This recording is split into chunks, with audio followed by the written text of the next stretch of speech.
Baik, Ustadz Sanusi dan Ibu Defti, kita mulai Zoom pada pagi hari ini. Suaranya ada nggak ya? Assalamualaikum warahmatullahi wabarakatuh. Bismillah, alhamdulillah, salatu wassalamu ala rasulillah, la hawla wa la quwata illa billah, amma ba'd.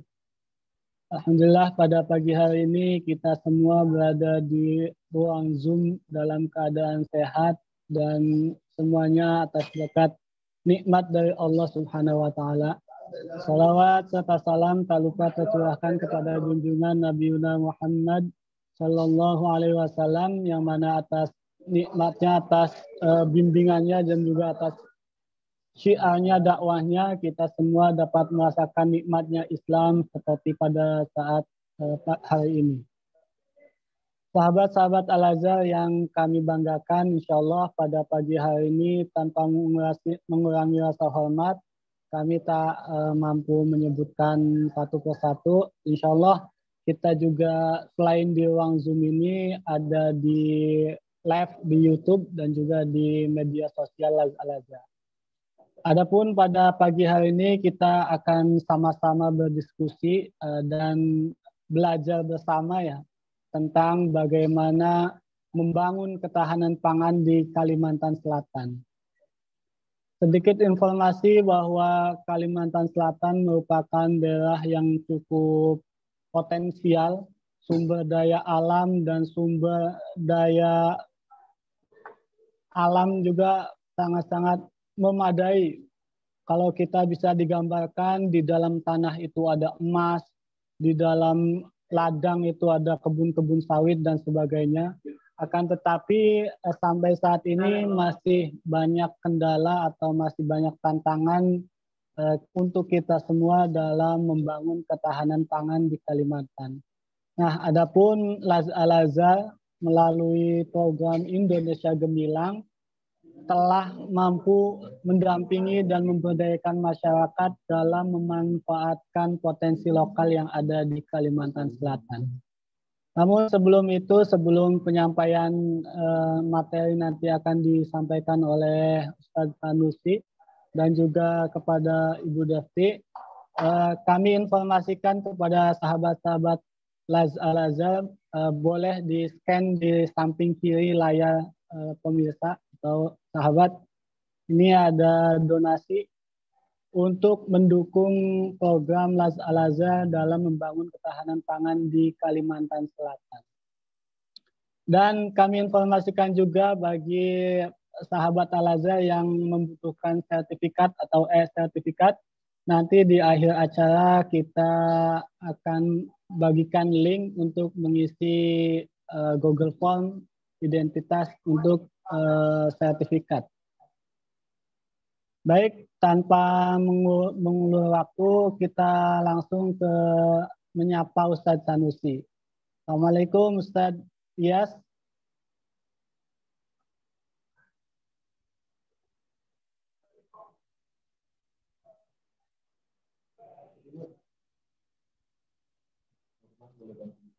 Masih di mute Ustadz Sanusi?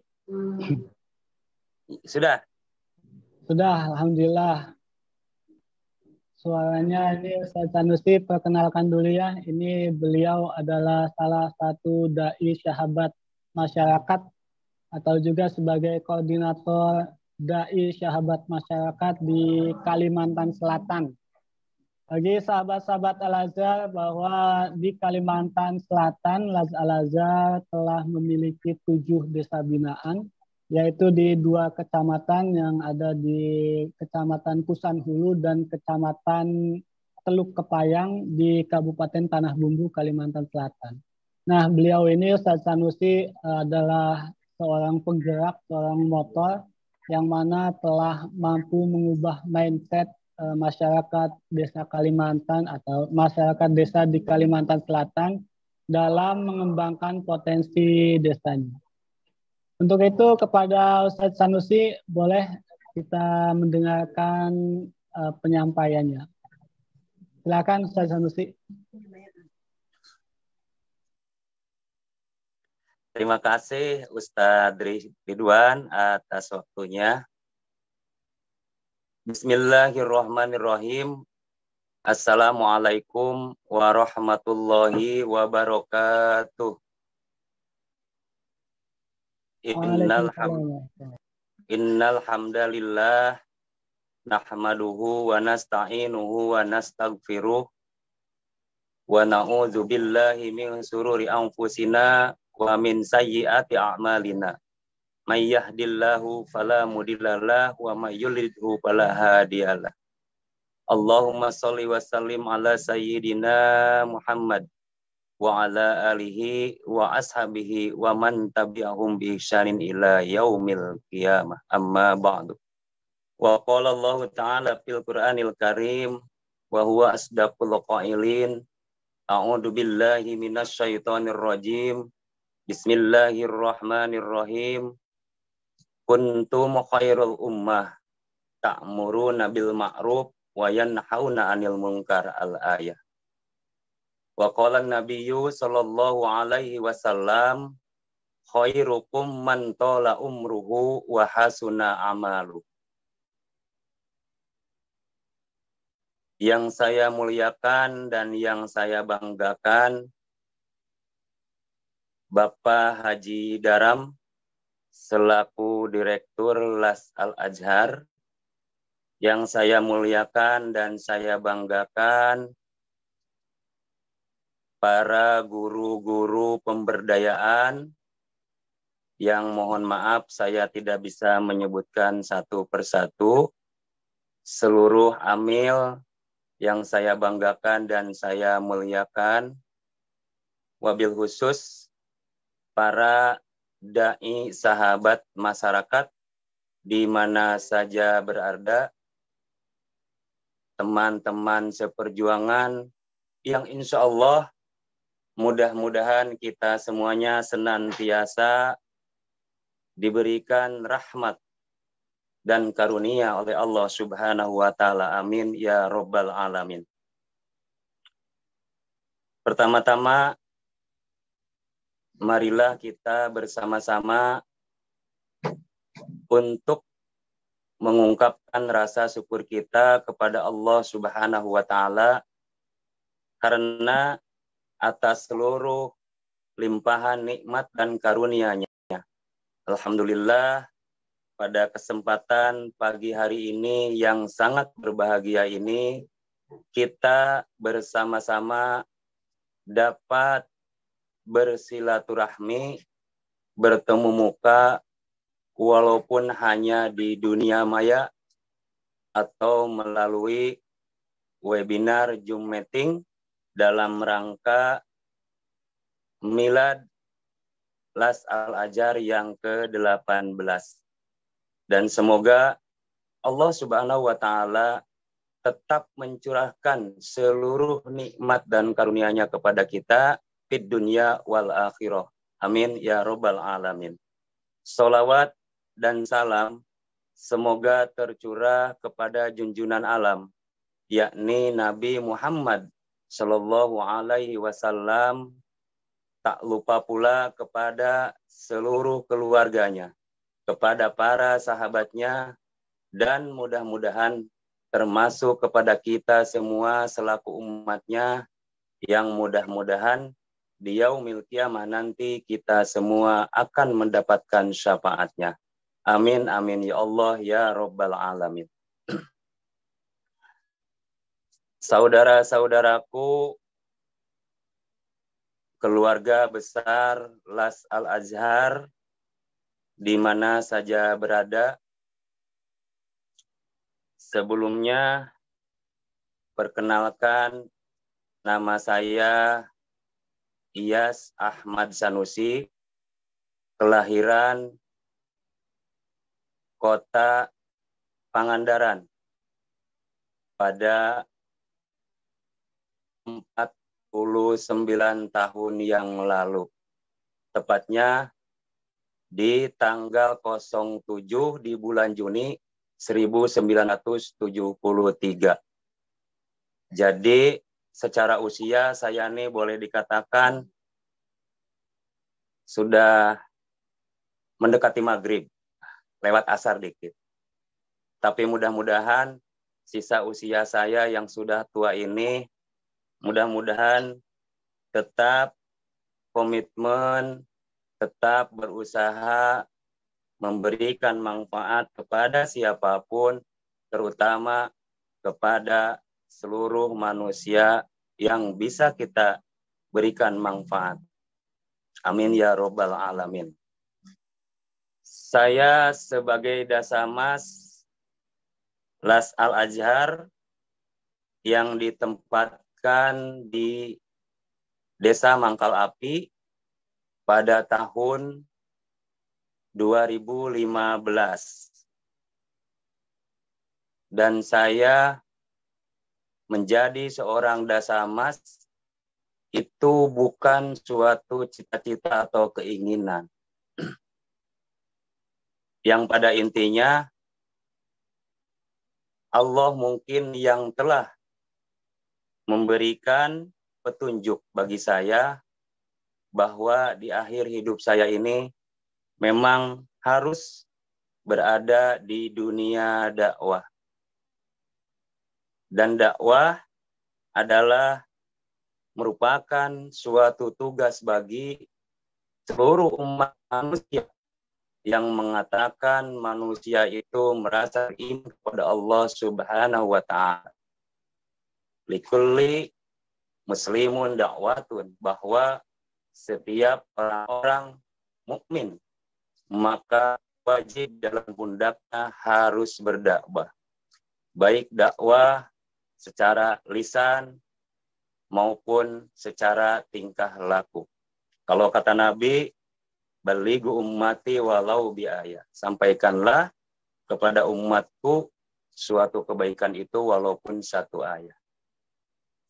Baiklah saudara-saudaraku yang dirahmati Allah Subhanahu wa ta'ala. Terima kasih sebelumnya kepada jajaran Las Al-Azhar yang telah memberikan kesempatan kepada saya untuk sedikit bercerita tentang bagaimana proses pemberdayaan masyarakat yang dilakukan oleh Las Al-Azhar di Kalimantan Selatan. Proses pemberdayaan masyarakat di Kalimantan Selatan sesungguhnya adalah suatu proses yang memang apabila diceritakan itu tidak ada habis-habisnya.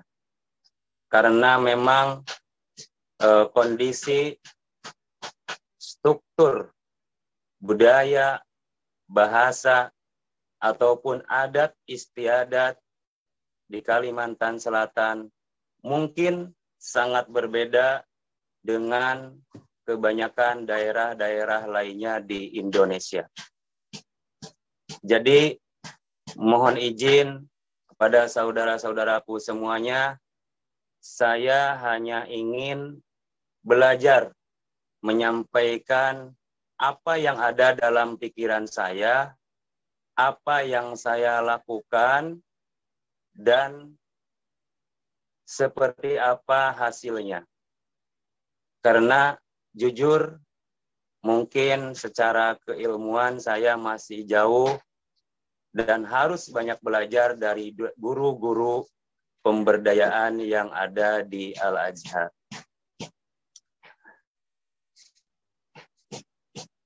Baik Ustadz Ridwan, langsung next ke itu berikutnya.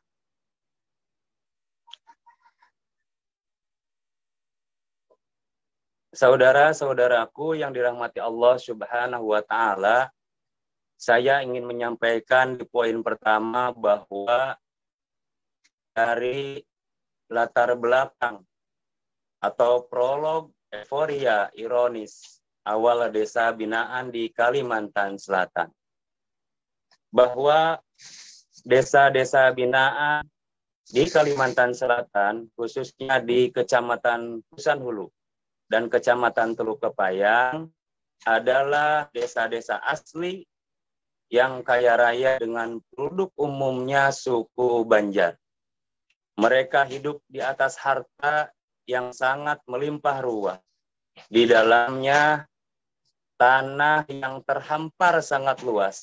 Terdapat batu bara dan emas. Bahkan intan pun dapat ditemukan di pinggir jalan jika beruntung dan kita mengenalinya. Di atasnya terhampar kebun kelapa sawit dan kayu hutan, atau yang kita sebut kalau di Jawa itu kayu besi, kalau bahasa Kalimantan itu kayu ulin, yang mana nilai yang sangat tinggi yang pada generasi lalu menimpa bobokan masyarakat. Selanjutnya maka sedot sumber dayanya. Ada tambangan emas terbuka. Mereka tidak pun membuat sumur dan terowongan, cukup dengan mengambil tanah, menyaringnya, ataupun berangkat ke hutan dengan membawa senso. Maka sore harinya uang langsung bisa didapat dan bisa dihitung. Untuk selanjutnya, golongan elitnya bekerja sama dengan pengusaha, menyediakan lahan untuk berbisnis tambang batubara, hak pengusahaan hutan maupun, hak penguasaan hutan maupun membuat kebun kelapa sawit. Karena kekayaan, maka sampai terdapat lapangan terbang mini di suatu desa di Teluk Kepayang, karena memang untuk akses jalan darat pada waktu itu yang sangat sulit. Next, berikutnya Ustadz.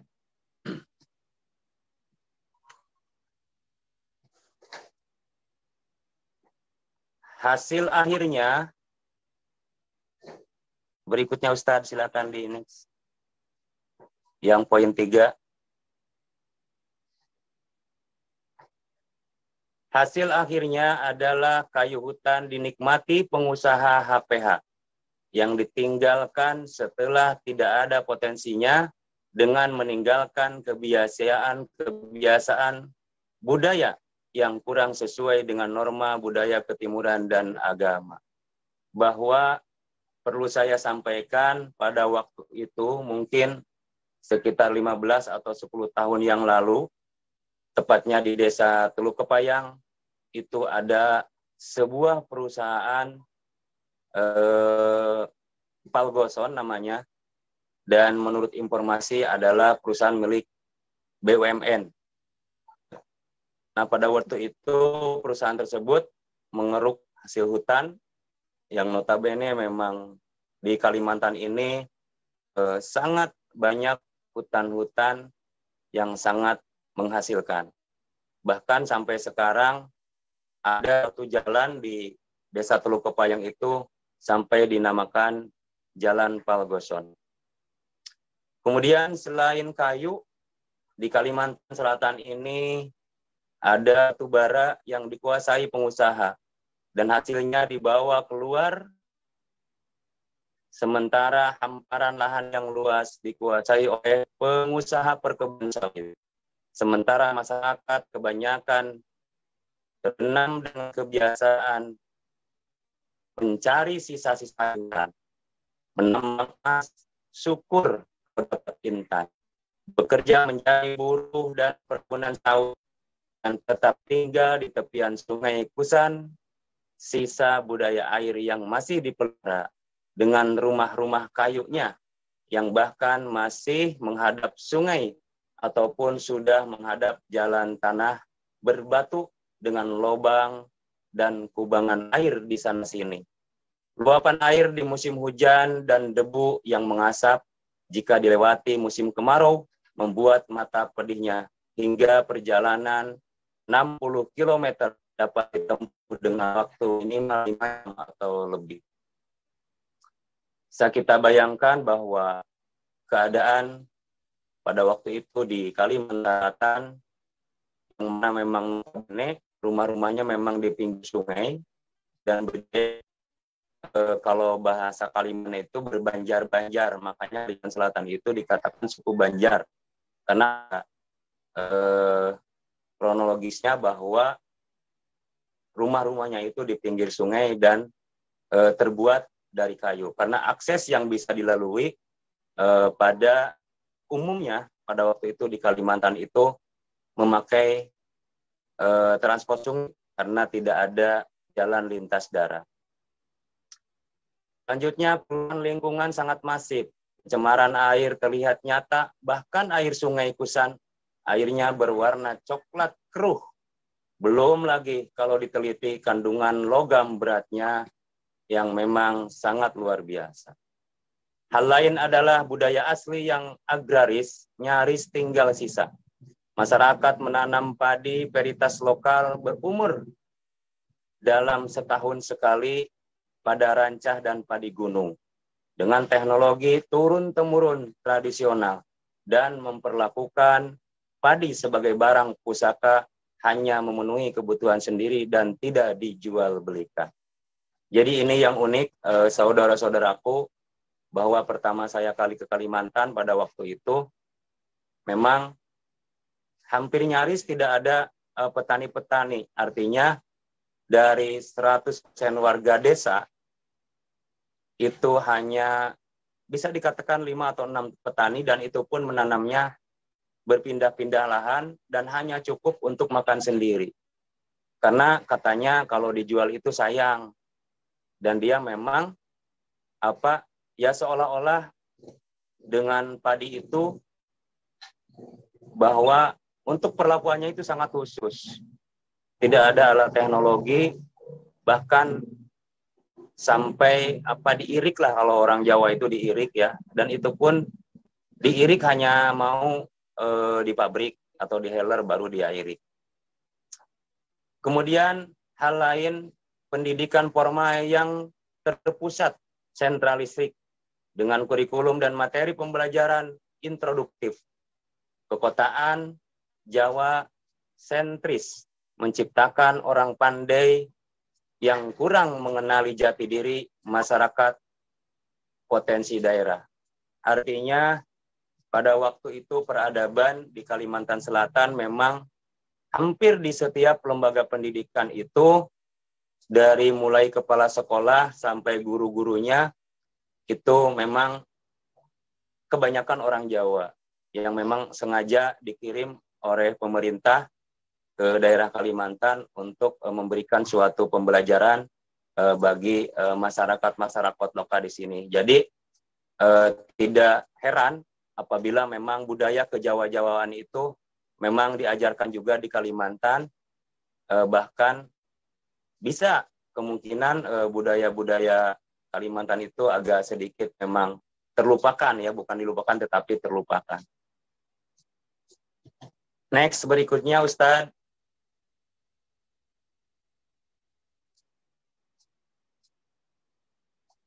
Adapun tantangan dan permasalahan yang dihadapi, sisa euforia yang melekat membentuk karakter semu masyarakat yang instan. Ketertutupan dengan dunia luar membuat masyarakat statis. Keadaan yang dialami merasa sudah takdirnya tidak membandingkan dengan dunia luar, dan lemahnya kemauan merubah situasi. Pendidikan secara umum tidak dapat mengungkit kondisi masyarakat. Kurangnya pengalaman dalam proses-proses perubahan sosial yang relatif. Bagaimana merubah strata sosial. Pengalaman dengan kehadiran orang luar, komunitasnya yang berseberangan kepentingan memberi pengalaman tidak nyaman, membuat situasi yang traumatis dan kurang bersahabat. Jadi yang ini perlu digarisbawahi, memang di Kalimantan pengalaman saya menjadi seorang dasamas itu pada waktu itu seolah-olah kita datang ini bukan sebagai kawan. pada awalnya. Seolah-olah kita datang ini akan membawa, paradigma mereka itu akan membawa ajaran atau membawa budaya baru. Sehingga pada awal begitu belum mengenal maksud dan tujuan kami di sini, banyak masyarakat yang memang agak kontra. Bahkan sempat mengalami juga hal-hal yang sifatnya adu-adu, ya, khilafiyah dan lain-lain. Tapi kita mengetahui dan kita memaklumi bahwa kehadiran kita memang sebetulnya mereka belum tahu apa dan maksud tujuannya. Sehingga bagi pelaku pemberdayaan atau bagi Dasamas itu merupakan suatu tantangan yang memang perlu kita dicari solusinya dan perlu kita hadapi dengan baik agar tujuan kita menjalankan amanah ini pada goalnya nanti akan tercapai. Kemudian produktivitas manusia dan alam yang dikelola masyarakat sangat rendah. Sangat rendah, yang di awal tadi disampaikan hamparan tanah sangat luas ya, tetapi produktivitas manusianya itu sangat rendah sekali. Karena mungkin minimnya pengetahuan, minimnya pendampingan dan lain-lain. Nah, sehingga itu yang membuat latar belakang mungkin Las Al-Azhar memang dihadirkan di sini memang betul-betul untuk menjadikan suatu perubahan bagi masyarakat di Kalimantan Selatan. Pengalaman model pemberdayaan masyarakat yang tidak partisipatif membuat masyarakat yang biasa dilayani bukan melakukan sendiri proses perubahannya. Nah, artinya pada waktu itu memang mereka banyak yang awam ya, mohon maaf. Dan saya akan bercerita memang sesuai dengan pengalaman apa yang saya lakukan dan apa yang saya rasakan ya. Jadi mereka ya belum mengerti lah dunia, mereka belum mengerti apa itu yang namanya pemberdayaan, apa itu yang namanya perubahan, sehingga mereka berproses sendiri tanpa ilmu yang mumpuni, sehingga ya dengan logikanya sendiri mungkin seperti ini, alamilah artinya. Baik, berikutnya Ustaz, next. Mohon maaf kepada saudara-saudaraku, teman-teman seperjuangan ya. Jadi mungkin saya ini memang agak panjang nih waktunya karena memang saya akan berbicara seutuhnya di 7 desa binaan Kalimantan Selatan, bukan satu desa.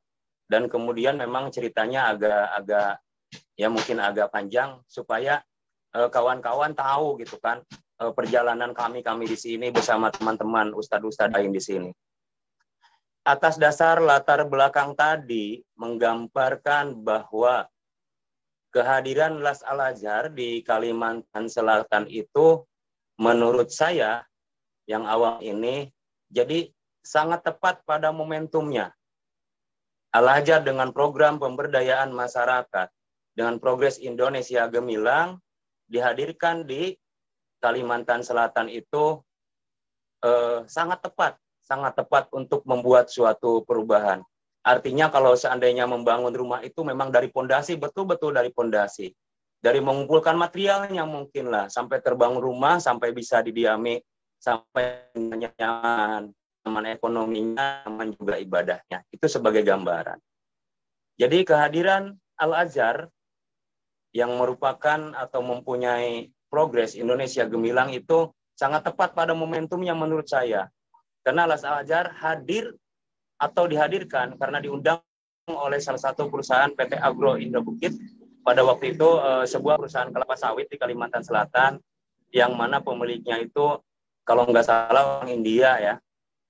Ya, pada momentum yang tepat di saat penambangan dan mencari kayu sudah tidak menjanjikan lagi.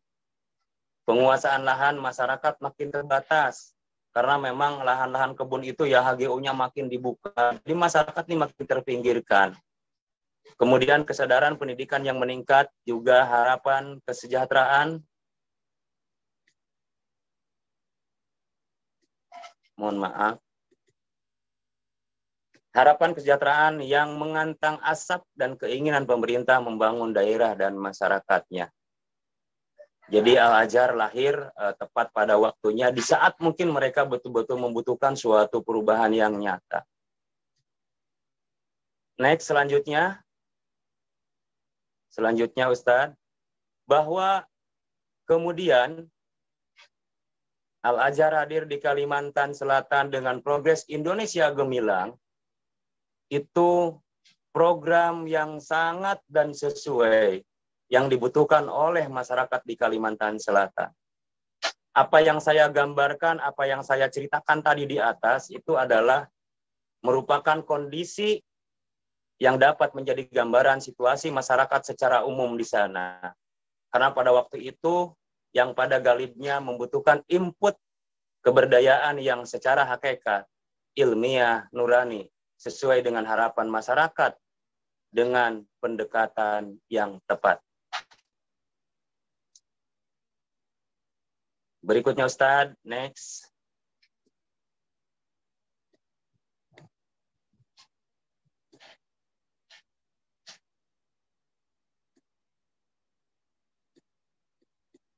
Ya, Indonesia Gemilang yang merupakan programnya Las Al-Azhar adalah suatu program, menurut saya program yang sangat terintegrasi dalam pemberdayaan masyarakat di Kalimantan Selatan.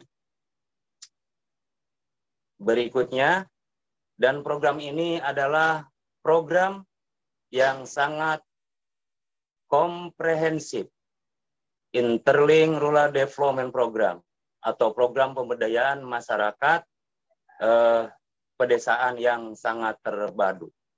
Dan pemberdayaan ini adalah pemberdayaan kawasan pedesaan terpadu secara komprehensif, partisipasi, dengan berdasar kepada potensi dan kearifan lokal di setiap desa. Artinya program Al-Azhar ini datang di Kalimantan Selatan yang terintegrasi tadi, komprehensif, kemudian terukur dan berkelanjutan ini memang sangat tepat ya bagi masyarakat di Kalimantan ketika memang kita betul-betul menjalankan program tersebut sesuai kearifan lokal dan potensi setiap masyarakat yang ada di Kalimantan Selatan.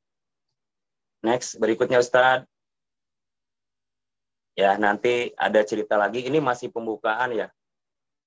Kemudian Al-Azhar melakukan pemberdayaan di 7 desa. Di Kecamatan Kusanhulu ya pada waktu itu, sekarang sudah menjadi 2 kecamatan dan sudah usia 1 tahun.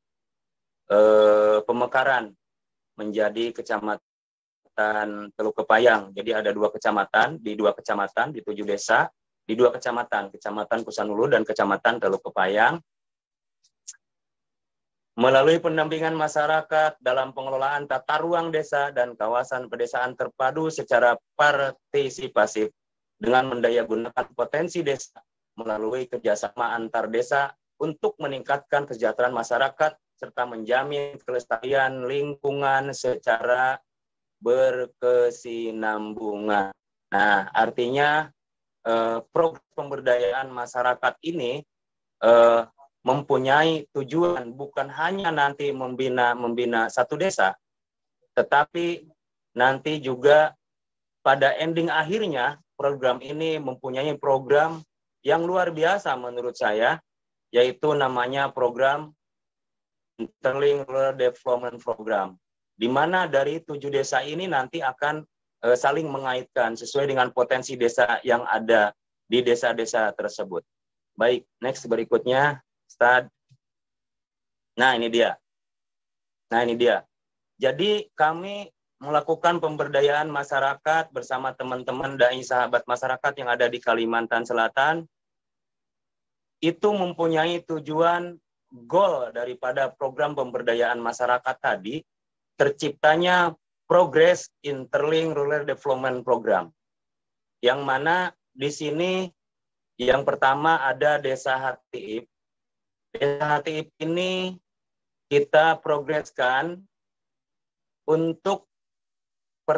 untuk ketahanan pangan ini ya, untuk ketahanan pangan ini adalah menjadi desa sentra perkebunan.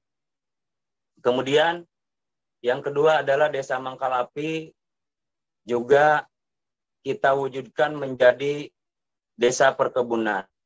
Kemudian ada yang namanya Desa Guntung, itu kita jadikan sentra perikanan, mekanisme, dan pertanian. Kemudian Desa Tapus kita wujudkan atau progresnya kita ciptakan peternakan sapi dan kambing. Kemudian ada Desa Tibarau Panjang, itu kita jadikan sentra pangan tanaman hortikultura. Kemudian ada Desa Pacakan, di sini Desa Pacakan kita wujudkan di progres IRD ini adalah menjadi desa pendidikan keagamaan dan desa santri. Kemudian dari link 6 desa yang tadi berpusat bersentra menjadi titik temunya itu adalah di Desa Teluk Kepayang yang menjadi sebuah sentra pelayanan di situ. Artinya harapannya terwujudnya IRD ini, Interregional Development ini adalah bagaimana desa HTIP misalnya sudah terwujudnya sebagai sentra perkebunan, dia bisa menjual hasil perkebunannya di Desa Teluk Kepayang. Begitu juga Mangkalapi, begitu juga Guntung, begitu juga Tapus, begitu juga Desa Tibarau Panjang. Yang beda di sini adalah Desa Pacakan. Desa Pacakan itu adalah memang merupakan desa agak jauh dari Teluk Kepayang, dan dia dijadikan desa pendidikan keagamaan dan desa santri. Harapannya dari 6 desa tadi bisa mengirim santri-santrinya atau anak-anaknya untuk bisa belajar di pondok pesantren yang ada di Desa Pacakan. Nah, itu sekelumit gambaran progres ya, progres atau konsep pemberdayaan di Kalimantan Selatan. Next berikutnya Ustadz. Ya, adapun Kalimantan Selatan ini sesuai tadi yang disampaikan di tema awal adalah membangun ketahanan pangan di Kalimantan Selatan. Artinya bukan berarti memang kita fokus di ekonomi, tidak, karena memang semuanya kita garap, baik keagamaan, pendidikan, kesehatan, dan ekonomi. Tetapi karena sesuai dengan judul yang ada tadi bahwa membangun ketahanan di Kalimantan Selatan, maka kita akan berpikir positif dan akan berpikir fokus dulu bagaimana menciptakan ketahanan pangan di Kalimantan Selatan. Dengan alur program yang dikonsepkan oleh LAS Al-Azhar yang kita sama-sama jalankan, dari mulai awal kita ditempatkan dengan teman-teman Dasamas yang lain, dan pada waktu itu saya sendiri merasa bangga dan merasa bersyukur bisa bertemu dengan orang-orang hebat, baik para AME, para Dasamas yang ada di sini, seluruh Dasamas yang ada di Indonesia. Terlebih saya ucapkan terima kasih kepada Pak Kormas, Pak Waluyo, yang tak bosan-bosannya membimbing kami di sini di Kalimantan Selatan, hingga alur program, progres program itu bisa berjalan dengan baik sesuai alurnya. Jujur, kami datang ke Kalimantan Selatan pada waktu itu sebagai Dasamas tidak mengerti apa-apa tentang masalah pemberdayaan masyarakat. Tapi kami cuma ada niat satu dalam hati. Niat saya kuat bahwa bagaimana saya memberikan manfaat kepada orang lain dimanapun kita berada. Di mana bumi dipijak, di situ langit dijunjung. Itu menurut kata-kata seperti itu. Artinya dimanapun kami ditempatkan, dimanapun kami diberi amanah, kami siap melakukan amanah itu sesuai dengan kemampuan kami. Karena apapun alasannya, kami harus berbuat. Baik, yang kami lakukan adalah di Kalimantan Selatan itu, pemberdayaan masyarakat itu tentu saja melalui individu. Bagaimana individu kita edukasi, kita sampaikan, kita kasih penyuluhan dan lain-lain. Setelah individu berbuat atau ada perubahan, lalu kemudian kita ke keluarga. Setelah 1 orang tadi, kemudian kita lingkupnya lingkup keluarga dengan cerita yang berbeda-beda. Setelah lingkup keluarga, kemudian kita ciptakan lingkup kelompok. Yang tadinya mungkin tidak ada kelompok menjadi ada kelompok, kemudian dibentuk kelompoknya, kemudian diajarkan bagaimana dia berkelompok, berorganisasi, dan lain-lain. Setelah kelompok, kemudian menjadi komunitas, ya. Komunitas itu terkelompok-kelompok, ada yang namanya ini kelompok tani perkebunan sawit, ini kelompok tani perikanan, ini kelompok tani tanaman hortikultura, ini kelompok tani tanaman pangan, dan lain-lain. Kemudian setelah individu, keluarga, kelompok, komunitas menjadi lingkup desa. Nah, setelah di desa itu kelihatan ada perubahan yang signifikan, kemudian Al-Azhar memberikan progres yang luar biasa, yaitu kawasan atau PKP, pemberdayaan kawasan pedesaan. Next, Ustadz, selanjutnya. Ini sudah mulai ke cerita, ya. Sudah mulai ke pemberdayaannya. Ya, adapun tahapan-tahapan yang kami lakukan, mudah-mudahan teman-teman tidak bosan ya. Ini materinya cukup panjang ya. Tahapan-tahapan membangun ketahanan pangan di Kalimantan Selatan. Hasil asesmen awal yang tadi kita sampaikan bahwa situasi dan potensi yang dimiliki masyarakat adalah mereka hidup di pinggiran sungai pada tanah endapan yang secara umum subur. Keadaan itu dapat berupa tanah basah maupun tanah kering yang masih dalam penguasaan masyarakat. Artinya tanah itu masih kosong tetapi tanah itu ada dalam penguasaan masyarakat. Sebenarnya kalau masyarakatnya mau, masih hutan belantara lah. Kemudian lahan di desa Hatiib, maksudnya dari desa Hatiib ke hilir, itu adalah lahannya cenderung basah sedang. Dan dari desa Mengkalapi ke atas atau dari desa Tibaro Panjang ke atas itu mempunyai karakteristik lahannya cenderung kering karena dari Teluk Kepayang ke atas itu memang agak pegunungan ya. Kalau dari Hatiib ke bawah, Hatiib juga ada pegunungan, cuma rampetannya di bawah. Jadi dari Hatiib ke bawah itu memang cenderung desa-desa bawah yang memang punya kondisi tanah itu agak basah-basah gitu kan. Nah kemudian pada tahap ini kami selalu melakukan diskusi dengan kepala desa yang juga petani lahan di sawah. Nah ini kisahnya nih ceritanya sudah di Tibaro nih ya. Nanti satu desa akan kita sedikit saja tapi ya karena waktunya. Ini udah hampir 40 menit ya. Pada tahap diskusi ini dengan kepala desa yang juga sebagai petani padi lahan sawah berkali-kali dilakukan, begitu juga dengan ibu kadesnya. Sedang pada waktu itu beliau berdua juga memang sudah nggak begitu semangat ya. Ini Pak Jayadi ya, kepala desa Tibaro Panjang, dia memang pada awalnya juga mempunyai tanah yang luas gitu kan, tapi sebagian dari tanahnya itu dia buatkan sawah hanya untuk mencukupi kebutuhan makan hari-hari, bukan untuk dijual ya. Nah kemudian begitu dia agak kurang semangat, datanglah kawan-kawan kami dari Al-Azhar ke desa Tibaro memberikan edukasi yang positif sehingga terbangun kembali giroh mereka, bersemangat mereka untuk bertani. Nah, next selanjutnya Ustadz.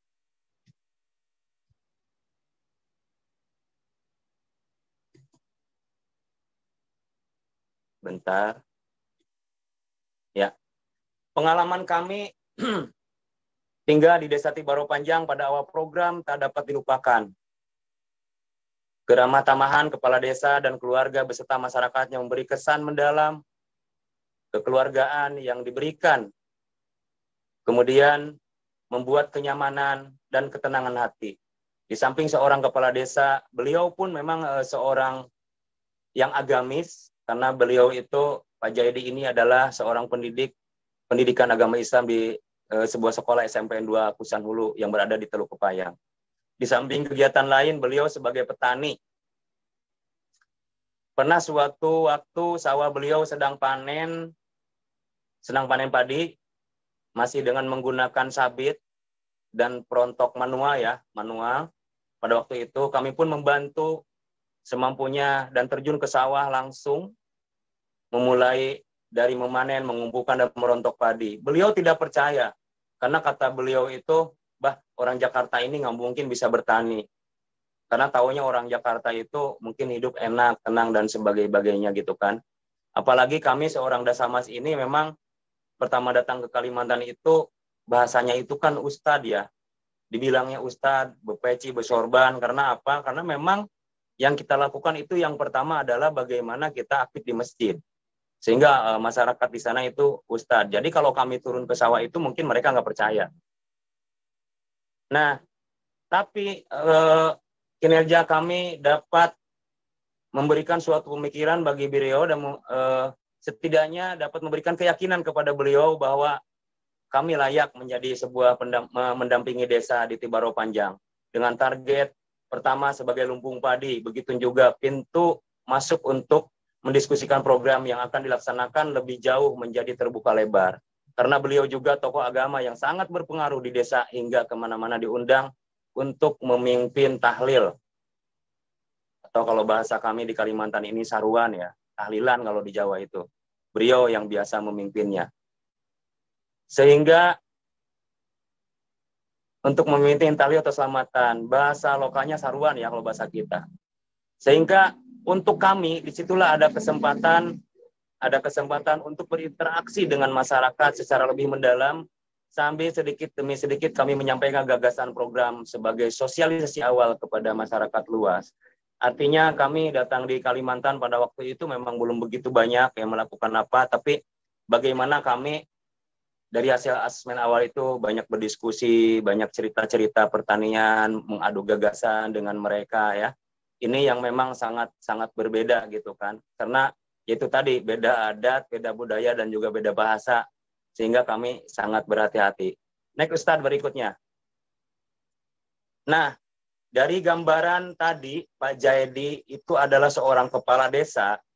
Nah, di sini kami memiliki pemikiran bahwa ternyata memilih kader untuk di Kalimantan Selatan, ya untuk di Kalimantan Selatan, mohon maaf ini beda dengan di Jawa, bahwa memang harus orang yang sangat berpengaruh di daerah tersebut gitu.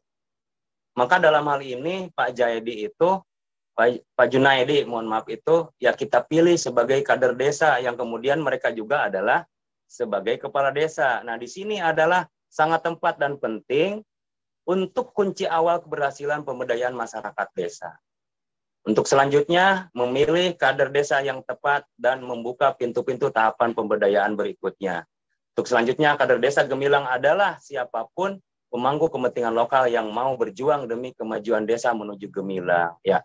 Jadi di Kalimantan Selatan ini pada dasarnya, sebelum kita terjun kemana-mana, sebelum kita melakukan pemberdayaan di masyarakat, yang mana kunci pertama adalah kita memang harus dekat dengan kepala desa, harus banyak berdiskusi dengan kepala desa, sekaligus edukasi, sosialisasi masalah program yang kita bawa di Kalimantan Selatan ini.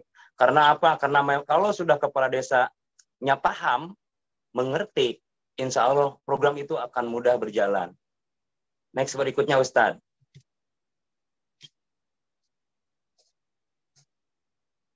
Pemberdayaan kelompok tani gemilang, migrasi menjadi petani semakin masif.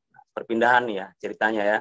Membutuhkan penguatan wadah dalam bentuk kelompok tani yang benar-benar bertani. Seiring dengan itu hubungan dengan penyuluh pertanian dan BPP juga semakin baik dan berkualitas. Turun bersama dalam pembinaan repatriasi kelompok tani benar-benar terjadi. Bahkan terwujudnya peningkatan kelompok tani dari 5 menjadi 8 kelompok tani. Kelompok dengan penanaman lahan, garapan sawah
orang. Recording in Nah, progress. pemberdayaan terjadi berjalan dengan sesuai alurnya, sehingga alhamdulillah menjadi bangkit dari 5 kelompok tadi itu, yang 5 kelompok tadi sudah betul-betul diaktifkan kembali.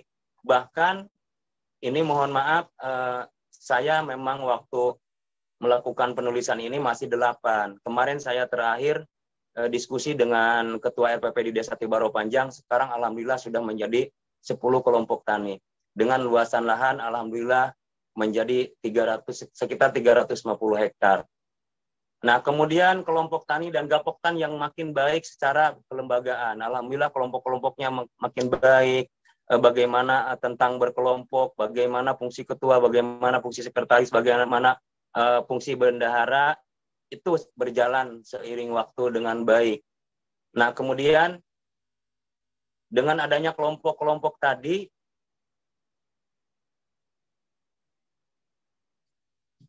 mohon maaf, dengan adanya kelompok-kelompok tadi, alhamdulillah bantuan-bantuan dari pemerintah itu mengalir deras, seperti bani padi, kemudian pupuk, kemudian bibit bawang merah, traktor, mesin penyedot air, kemudian bangunan irigasi, bangunan drainase, pintu air, embung, bangunan lantai jemur, kemudian kemarin terakhir pada tahun 2019 itu mendapat bantuan mesin panen, yang dulu panennya pakai perontok padi manual, sekarang sudah memiliki mesin sendiri di Tibaro Panjang. Jadi dalam 1 hektar itu hanya singkat saja dilakukan, bisa dalam waktu 2-3 jam.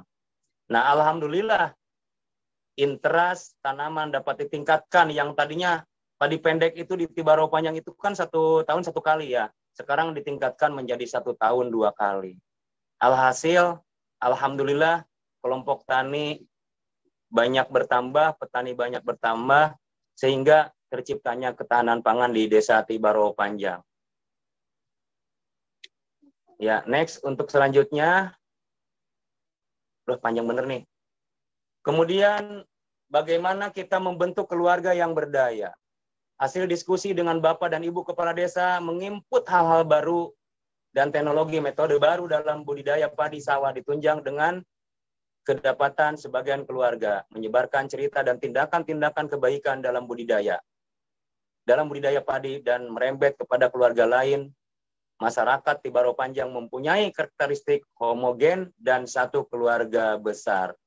Nah, artinya dari seiring perjalanan waktu program pemberdayaan masyarakat mulai terciptanya ketahanan pangan ini, alhamdulillah dengan berbagai ilmu, metode, dengan sinergi yang kuat dari pihak pemerintah BPP, dari pihak Dinas Pertanian Ketahanan Pangan, kemudian dari pihak CSR yang ada, akhirnya membentuk keluarga-keluarga yang mempunyai ketahanan pangan ya. Kalau dulu saya mau di ini ya, dilewat aja. Kalau dulu menanam padi itu hanya untuk makan, sekarang menanam padi itu sudah mengarah ke bisnis. Bahkan pasarnya pun datang sendiri ke Desa Tibaro Panjang.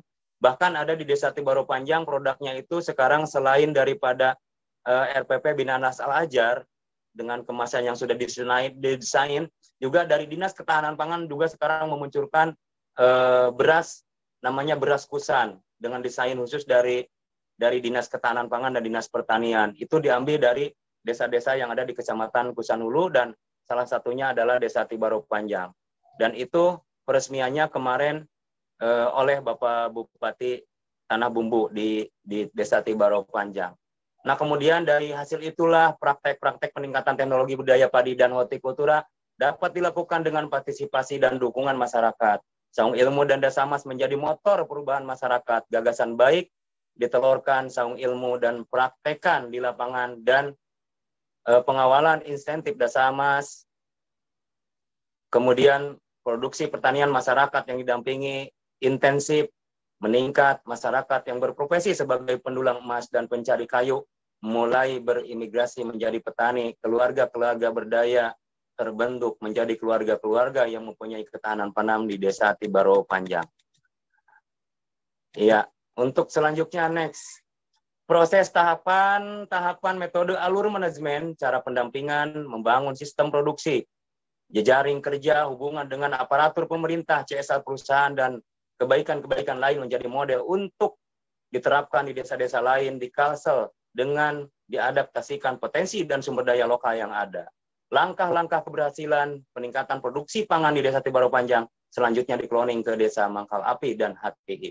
Nah, jadi dalam rangka membangun ketahanan pangan di Kalimantan Selatan ini, kita membuat desa yaitu sebagai desa namanya desa percontohan untuk ketahanan pangan, yaitu yang tadi kita sebutkan adalah Desa Tibaro Panjang. Hasil proses di Desa Tibaro Panjang yang kita lakukan, kemudian kita cloning ke Desa Mangkal Api. Nah, di Mangkal Api di-cloning lah alur-alurnya, cara-caranya seperti itu ya. Saya jujur ya, pada waktu itu saya nggak ngerti apa yang namanya itu dari zona merah, zona biru dan lain-lain itu ya. Karena Pak Ketua pada waktu Pak Waluyo itu nggak ngasih tahu. Yang penting tadi kamu lakukan seperti ini, habis ini kamu lakukan seperti ini. Saya belum begitu paham ya, mohon maaf. Jadi tapi seiring waktu berjalan, alhamdulillah sekarang menjadi paham. Nah, kemudian kita memasuki sekarang ke Desa Mangkal Api. Ya, jika di bawah kakimu itu emas, intan dan batu bara, di sekelilingmu perkebunan sawit puluhan ribu hektar, ditambah lagi dengan hamparan yang begitu luas 50.000 hektar. Bayangkan luas Desa Mangkal Api adalah 60.000 hektar, ya. Begitu luas 50.000 hektar ini perkebunan. Pemandangan eksotis dengan hutan yang terhampar. Setiap bulan, setiap keluarga mendapatkan tunjangan dari desa sebesar Rp500.000. Bayangkan masyarakat di Mangkal Api pada waktu itu, ya sampai sekarang alhamdulillah masih digaji oleh desa. Masing-masing keluarga mendapat Rp500.000. Anak sekolah juga diberikan biaya dari desa sebesar Rp200.000. Sekarang naik menjadi Rp300.000. Beberapa perusahaan melayani dengan program dan bantuan CSR. Setiap pergantian tahun dihibur artis ibu kota dengan anggaran ratusan juta. Bukankah itu laksana surgawi yang dikisahkan kitab suci? Subhanallah, Allahu Akbar. Inilah gambaran situasi Desa Mangkal Api. Sahabat Indonesia Gemilang di mana saja berada, saya punya pengalaman di Desa Mangkal Api, saya juga heran ya dan kaget. Jadi pas begitu ada acara pergantian tahun baru, Masya Allah, itu yang diundang itu pada waktu itu Nasar ya, sama 2 artis lagi yang dari Banjarmasin yang pernah ikut KDI, Kontes Dangdut Indonesia. Jadi sebuah desa yang ada di pelosok Pulau Kalimantan, di pegunungan, di pedalaman hutan, kok bisa seperti itu? Ternyata memang kaya raya desanya ya. Tetapi kaya raya ini tidak didukung oleh masyarakat, SDM maupun sumber daya manusianya yang cukup. Dalam hal ini Al-Azhar hadir insya Allah membawa perubahan. Dengan warga sekitar 400 KK terbagi 6 RT dengan potensi dan keadaan seperti di atas, bukankah berarti kaya raya? Ternyata tidak demikian. Jika kita melihatnya dengan standar BPS dan MDJS, mereka justru sebagian besar di bawah standar. Penduduk Mangkal Api sebenarnya adalah ribuan bahkan puluhan ribu yang tinggal menetap di perkebunan sawit dan menjadi pekerja tambang yang membawa hasil usahanya ke daerah asalnya. Artinya penduduk Mangkal Api itu kebanyakan pada waktu itu sama, pendulang emas dan pencari kayu. Mereka tinggalnya di dalam hutan dan pulang ke rumahnya itu seminggu sekali membawa duit sudah. Hasil tambangnya itu langsung dijual di lokasinya juga di sana. Di sana. Jadi ada pengepulnya di sana, ada tengkulaknya di hutan. Jadi pulang sudah bawa duit. Next Ustadz berikutnya. Kita percepat aja. Nanti mungkin ada diskusi-diskusinya ya. Di diskusi itulah nanti mungkin kita banyak cerita. Ini gambaran-gambaran saja. Nah, situasi di atas menina bobokan warga Mangkal Api alam dan pelayanan. Memanjakan kemauan berusaha dan kemandirian semakin terkikis. Menjauhkan kemudian kerja keras sebagai petani. Silaturahmi, diskusi, dan kebersamaan intensif dengan salah satu tokoh masyarakat pengurus masjid. Nggak tak baca, kita langsung ceritakan aja. Saya datang ke Mangkal Api dengan membawa amanah program di pundak. Pada waktu itu bingung sebenarnya. Tapi saya ingat kata-kata Pak Waluyo itu, sudahlah ngalir saja Ustadz. Yang penting bagaimana kita bisa bertahan hidup. Nah, dari situlah karena saya ini dasamas, da'i ya, da'i berarti harus memberikan contoh kepada orang lain. Bagaimana kita bisa mengajak orang lain kalau kita nggak memberikan contoh. Jadi saya alhamdulillah tinggal di pondok ilmu yang disiapkan oleh desa, kebetulan dekat dengan masjid. Jadi setiap hari saya ke masjid, duhur, asar, maghrib, isya sampai subuh. Kadang-kadang Kalau suruh jadi imam, suruh imam. Kalau suruh kutum, kutum. Nah, disitulah kita dekat dengan namanya Abah Nurul, Pak Judin ya. Saya belum bisa kemana-mana karena baru paling sekitar sebulan atau 2 bulan lah ya di Mangkalapi. Masih periode awal, belum 3 bulan pulang kampung, resign kemudian datang lagi. Masih 3 bulan pertama ya masa transisi. Saya sering ngobrol dengan beliau, sering ngopi dengan beliau. Dia pada waktu itu punya usaha adalah buka warung kelontong, tapi masih kecil. Kemudian kita tanya, Pak, apa namanya, profesinya apa? Dia bilang serabutan, cuma ini Pang warung, katanya gitu. Pak, ada lahan lah luas. Wah, kalau luas kalau lahan di sini asal mau, hutan-hutan banyak, puluhan ribu hektar katanya. Terus Bapak nggak ada keinginan untuk bertani? Kayak apa ya, nggak tahu caranya. Pak, kalau saya ajarkan mau nggak? Yang penting Bapak punya modal untuk buka lahannya.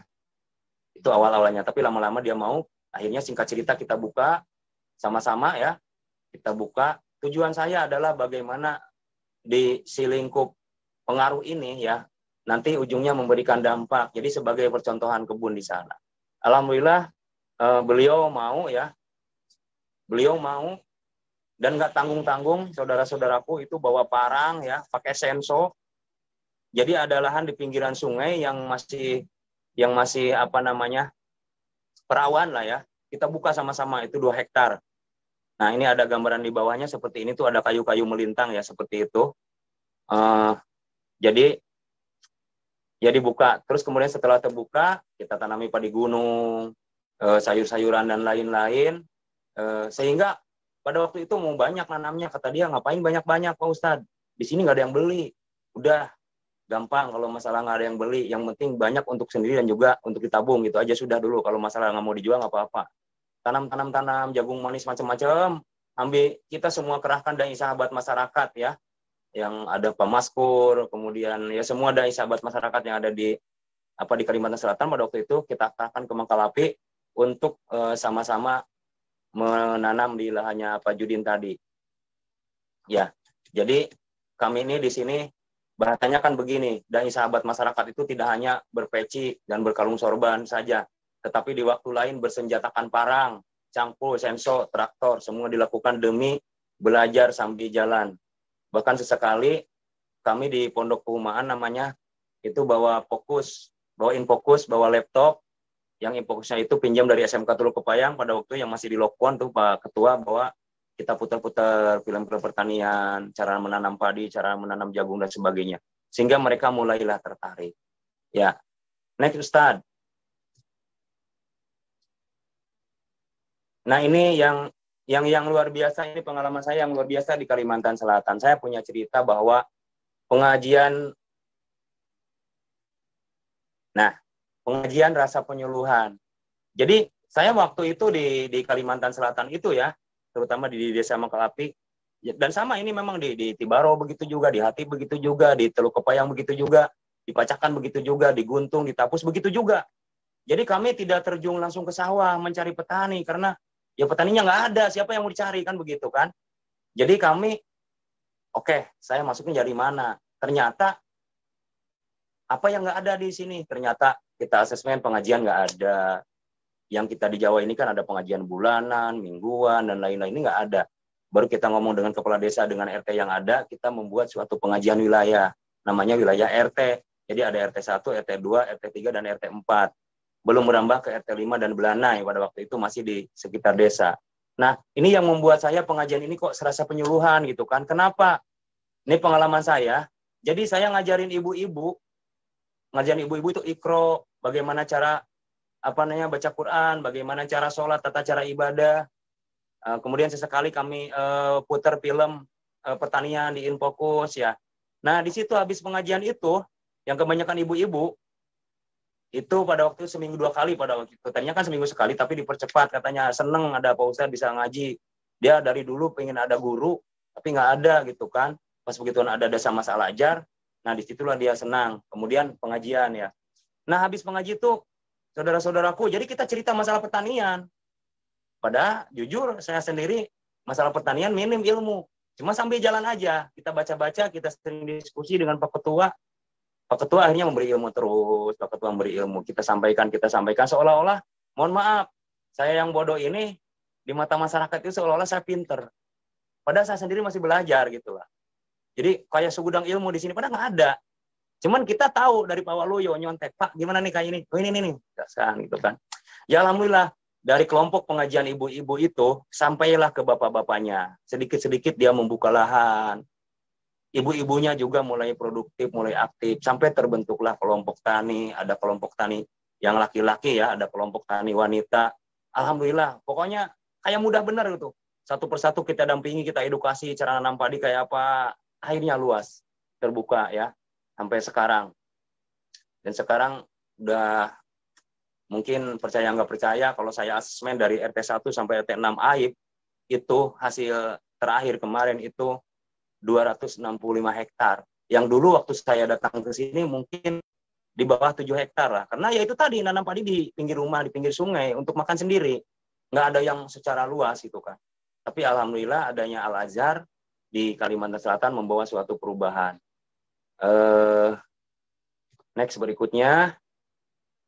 Ini mudah-mudahan dikit lagi ya. Mohon maaf teman-teman, ini banyak benar. Masalahnya 7 desa nih lah. Kalau seandainya 1 desa, saya tadi selesai sudah. Nah, kemudian setelah di Mangkal Api ini kita terbentuk di RT 1, RT 2, RT 4, kemudian kita baru merambah ke 2 RT yang di Belanai sama di Aib. Aib. Sebenarnya bukan Aib, tapi Aib ya, desa Aib. Kalau Aib kalau kata kita ini malu ya, tapi di sini ya itulah budaya lokal seperti itu. Kita sama-sama ada saya dengan Ustadz Jakaria, dengan Pak Ketua, Ustadz Rosid pada waktu itu ke Aib. Kita edukasi orang Aib. Masalah pendidikannya, masalah keagamaannya, masalah ekonominya. Alhamdulillah, mereka di sana buka lahan, dibentuk lagi kelompok tani. Profesinya sama, pendulang emas dan pencari kayu ilegal. Di Belanda juga sama, saya persingkat. Ini sama ya, 2 RT ini. Alhamdulillah sampai sekarang TPA-nya di sana jalan, ya ketahanan pangannya juga jalan, bahkan sekarang sedang melakukan pengembangan pertanian dengan serempak mereka bersama-sama menanam kopi di Robusta Borneo. Panjang ceritanya, saya persingkat saja. Artinya dari lingkup Desa Mangkal Api sudah semua 1 desa secara progres pemberdayaan masyarakat itu sudah terwujud. Kemudian kader-kader lokalnya melalui kelompok-kelompok tadi sudah terwujud juga. Nah, jadi tinggal bagaimana nanti menciptakan progres-progres selanjutnya. Baik, untuk selanjutnya. Nah, kita ke Hatib ya. Mudah-mudahan 1 desa lagi nih lah. Kita persingkat aja. Nanti bacakan sama Tibaro, saya persingkat juga. Nah, Desa Hatib adalah sebuah perkampungan di pinggir sungai di tengah kebun sawit. Desa Hatib adalah paling terisolir dan jauh dari kota kabupaten, terletak di pinggir sungai, Kusan Tengah. Kemudian ketika awal program baru berdiri, kantor desa yang belum ditempati dengan pembangunan masjid dan mangkrak. Nah, bahasa mangkrak kita nih ada dana tetapi kok nggak dilanjut-lanjut gitu ya. Program Indonesia Gemilang hadir bersama masyarakat mengurai benang kusut permasalahan yang ada. Nah, alhamdulillah setelah ada Dasama si Desa Hatib, pada waktu itu memang yang pertama itu Ustadz Irfan ya, tapi Ustadz Irfan nggak lama, kalau nggak salah cuma nggak sampai 1 tahun dia pulang dan belum banyak yang diperbuat, maklum dia masih bujangan. Tahap kedua, kemudian Al-Azhar mengirim lagi Dasamas dari Pangandaran Ustadz Jakaria. Nah, alhamdulillah keberadaan Ustadz Jakaria ini yang langsung kelihatan membawa suatu perubahan di awal ya. Jadi keagamaannya jalan, pertaniannya jalan, kemudian dan Ustadz Jakaria berhasil membuat demplot penanaman padi dengan cara modern, sukses menambah semangat dan gairah petani untuk meniru. Dai sahabat masyarakat sesekali melepas sarungnya untuk uji baku dengan lumpur dan berkawan traktor di Desa Hatib ya. Kemudian kebersamaan dan kolaborasi dengan pemerintah desa dan stakeholder terkait merubah masyarakat. Hasil pertanian mulai dari padi, bahkan mulai jejari dari cara menjualnya juga hortikultura khususnya sayuran, melimpah ruah di Desa Hatib yang sekarang bahkan bukan hanya ke Teluk Kepayang, sampai ke Kecamatan Angsana, daerah Blok B itu hasil padi dan tanaman hortikulturanya. Alhamdulillah. Nah, singkat cerita terakhir Ustadz, alhamdulillah nih sampai kesimpulannya adalah program Indonesia Gemilang yang menyatu bersama masyarakat dan aparatur negara mendorong perubahan nyata dari segi ekonomi masyarakat yang pada awalnya rawan pangan menjadi swasembada pangan.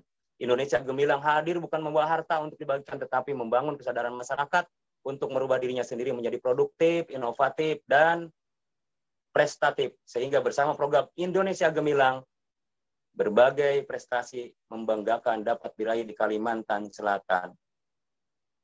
Saudara-saudaraku yang dirahmati Allah Subhanahu wa taala, itulah sedikit gambaran di Kalimantan Selatan. Terlalu panjang kalau kita ceritakan karena 7 desa, tetapi boleh kita kasih tahu sedikitnya mulai dari Desa Pacakan ya. Semenjak didampingi Desa Pacakan itu banyak mengeluarkan prestasi-prestasi santrinya dari mulai tingkat kecamatan sampai ke nasional. Bahkan seringkali menjuarai festival anak soleh di kecamatan, kabupaten, provinsi sampai ke nasional juga. Bahkan di kelompok PKK, kelompok Posyandu pernah juga menjuarai berbagai lomba Desa Pacakan.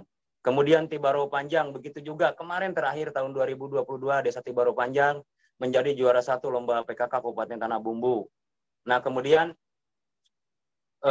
Guntung karena ada sama-sama baru waktu itu sebentar, jadi belum begitu banyak prestasi. Tapus begitu juga. Kemudian Desa Teluk Payang berhasil mewujudkan Indonesia Gemilang dengan adanya SMKN, dengan adanya rumah tahfidz. Bahkan Desa Teluk Payang itu kemarin pernah juga menjuarai lomba PKK dengan tanaman obat-obatan dan hortikultura pada tahun 2019 ya kalau nggak salah, sampai ke tingkat nasional.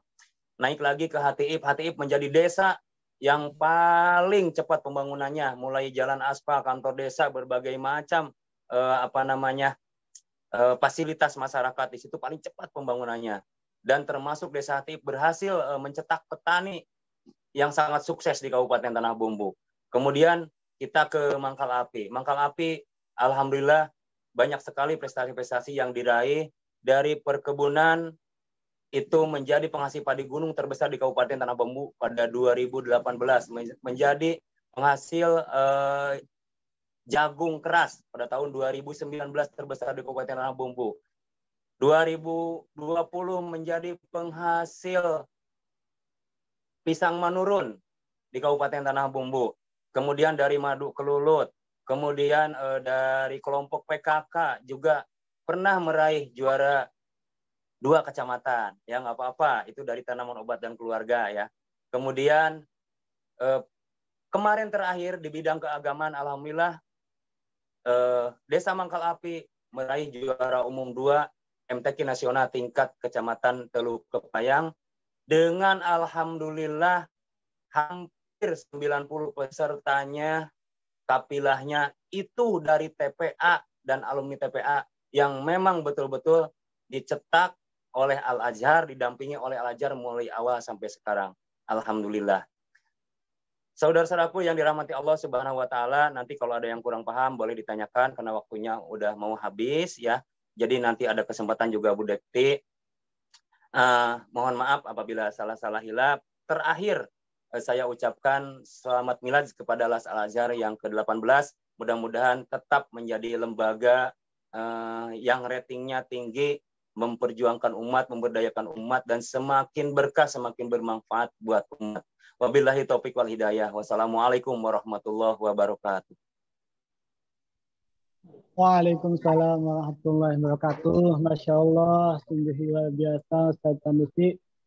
Ini kalau kita mendengarkan cerita memang nggak ada ininya ya, nggak ada selesainya. Tapi memang sangat-sangat inspiratif Ustaz. Terima kasih atas penyampaiannya, bagaimana kondisi sebelum pendampingan sampai banyak begitu mendapatkan prestasi. Alhamdulillah berkat dai sahabat masyarakat Las Al-Azhar yang mengawani atau mendampingi program Indonesia Gemilang di Kalimantan Selatan, sehingga terwujudnya kemandirian pangan di Kalimantan Selatan. Terima kasih kami sampaikan kepada Ustadz Sanusi yang telah menyampaikan materinya. Untuk melengkapi diskusi kita pada kali ini, pada pagi hari ini, kami beri waktu kepada Ustazah Devi untuk menyampaikan testimoni sebagai kader lokal yang ada di Kalimantan Selatan. Assalamualaikum Bu Devi.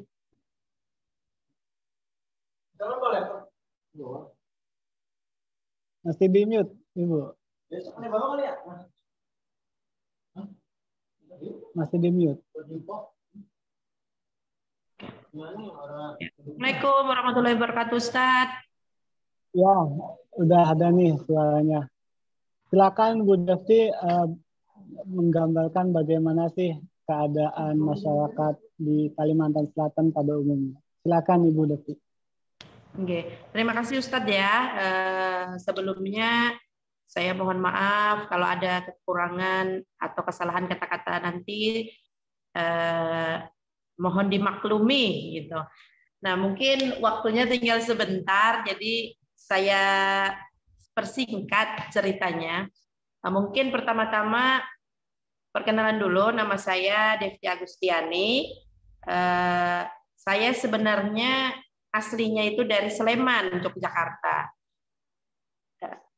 Umur saya 35 tahun dan saya sekarang sebagai guru di daerah Kecamatan Simpang 4 dari Teluk Apayang ini sekitar 60 kilo, Ustadz.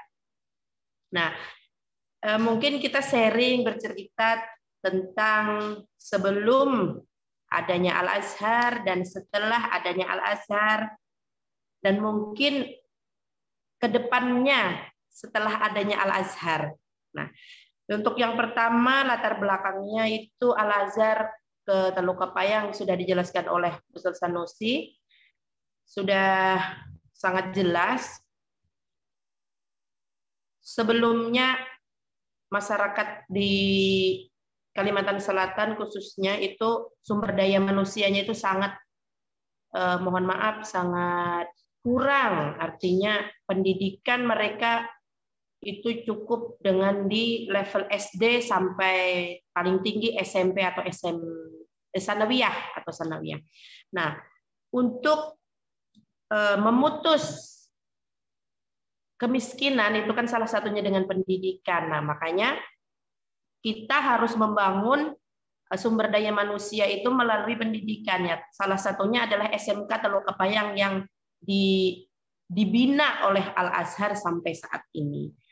Dan setelah Al-Azhar mampu dan sukses membina anak-anak SMK khususnya, itu sekarang ini di zaman modern, di zaman digital, ini anak-anak itu sudah tidak kaku, tidak giguk gitu. Artinya mereka sudah diajarin sama dai-dai dari Al-Azhar itu tentang komputer, membuka komputer dulu Tat ya.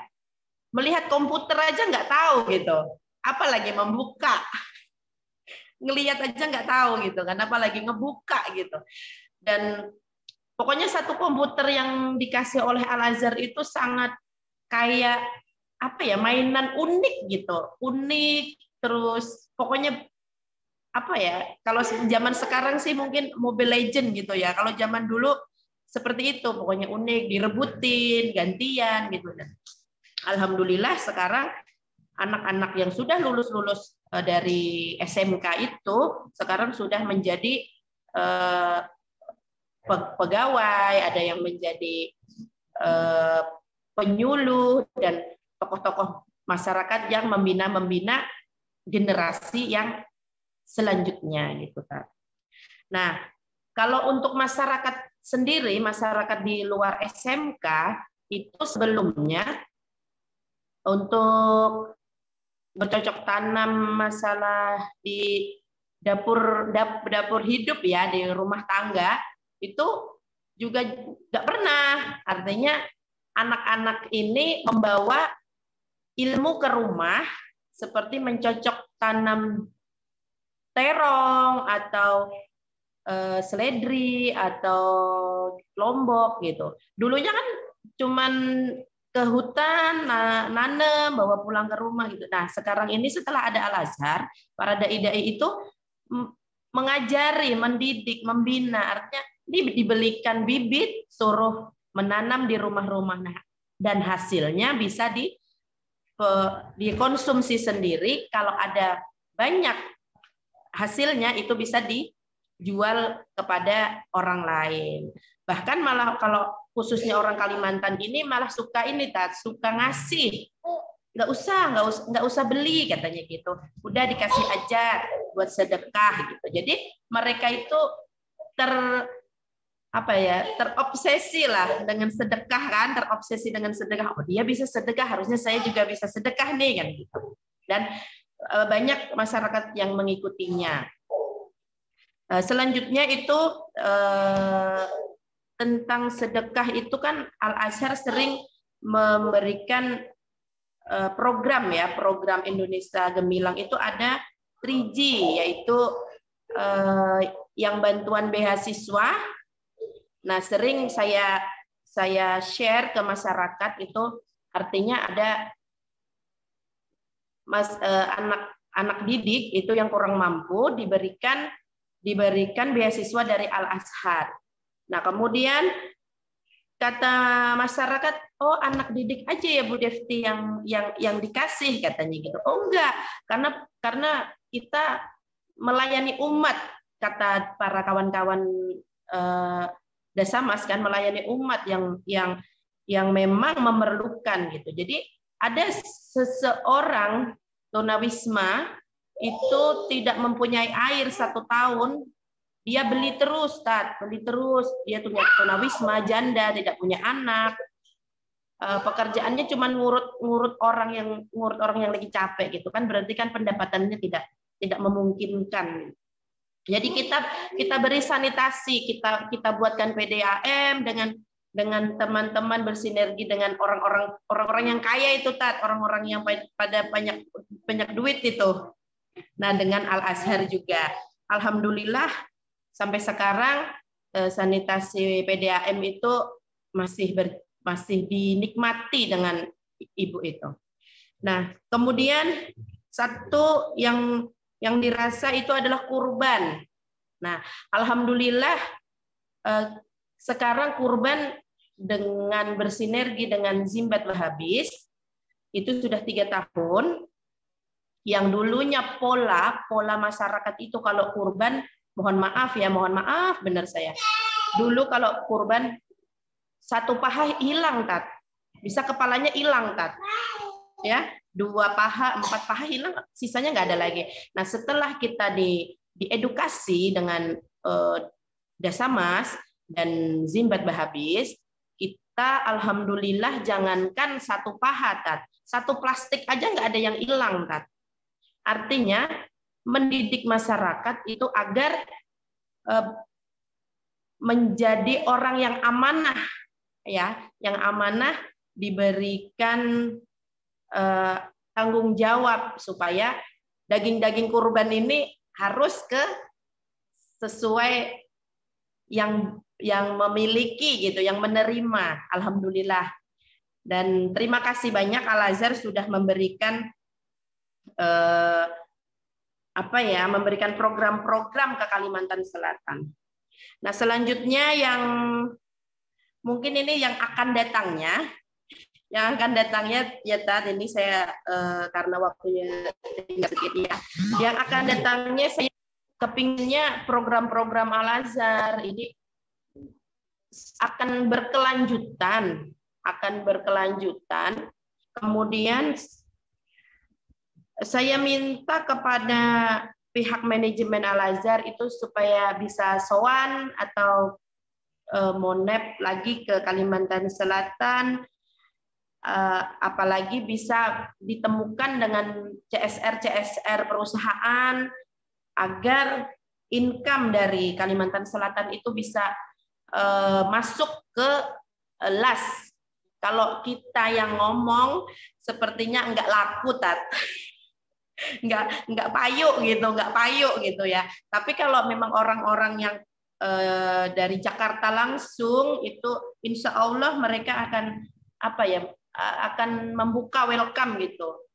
Kalau saya dengan para Dasamas kayak Pak Ustadz Sanusi, Pak Ustadz Jaka, dengan Pak Ustadz Rosid mungkin kurang nendang.